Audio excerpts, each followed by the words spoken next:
circled tonight's game back in week one as a game to track in whatever piece of paper or app you circle things.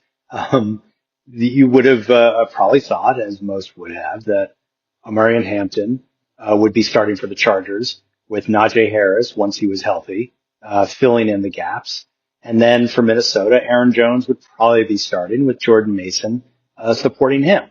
That's not how it works in the NFL. There's an greater than 0% chance that 8 weeks from now, a certain number of running backs will not be started, will not be healthy, and we just expect that now. That's it goes with the territory. And sure enough, Hampton's out. Harris is out for the season. Hampton surely will be back. It's expected to be back. And then for Minnesota, Aaron Jones is questionable as of late Wednesday night. And so, it could be a mixture of Jordan Mason and Aaron Jones. It could just be Jordan Mason. It could be Aaron Jones reasserting himself as the lead back. I don't think that's going to happen in his first game back. He's back, but we'll see. The pressure point for tonight, I think for a lot of fantasy managers, is Kimani Vidal, this guy who has elevated himself from a number 3 running back with Hassan Haskins to the bell cow, the presumed bell cow, with Hampton, Harris, and Haskins all out of the picture. All 3 H's. I just thought of that. You've got Vidal as the last man standing, and the question becomes, how good is he? Is he as good as we saw against Miami when he crushed it, or is he as not good? I won't say bad. I mean, these guys are talented, but as not good as what we saw against Indianapolis last week. Now, it might not be fair. Miami was giving up the 3rd most fantasy running back points per game, while the Colts are giving up the 4th fewest running back fantasy points per game. Vidal played as expected, given the fact that he faced a soft defense and then a very tough defense. The Vikings are somewhere in the middle. And so this will be a fascinating test along those lines. I've been fascinated by Vidal all since the summer. I did an early podcast on him when he broke through in the opening week of the preseason. He had 2 scores, I think 30-something yards on the ground on a few carries. He looked like he was in mid-season form. And I decided to do a podcast to kind of temper expectations. Because, and I pointed to in the recent years, in the opening week of the preseason, all the guys who had the best games, and pretty much all of them, we never heard from again that season. They were flash in the pan, they get it done in the opening weekend of the preseason, and then that's it, because they're 3rd, 4th stringers, and we don't hear from them.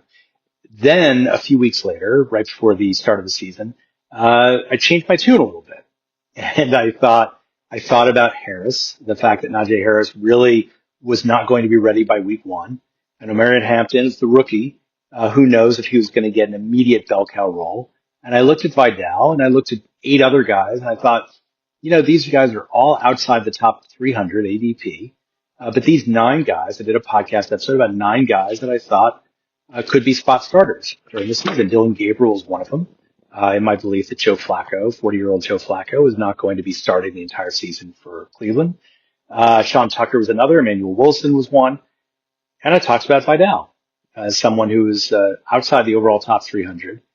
His running back ADP was 155, essentially undraftable. But he was essentially one serious Harris or Hampton injury away from being a must-roster running back in deeper leagues. Well, Harris knocked out for the season, obviously, and Hampton now injured. Vidal has an opportunity to secure some long-term fantasy value.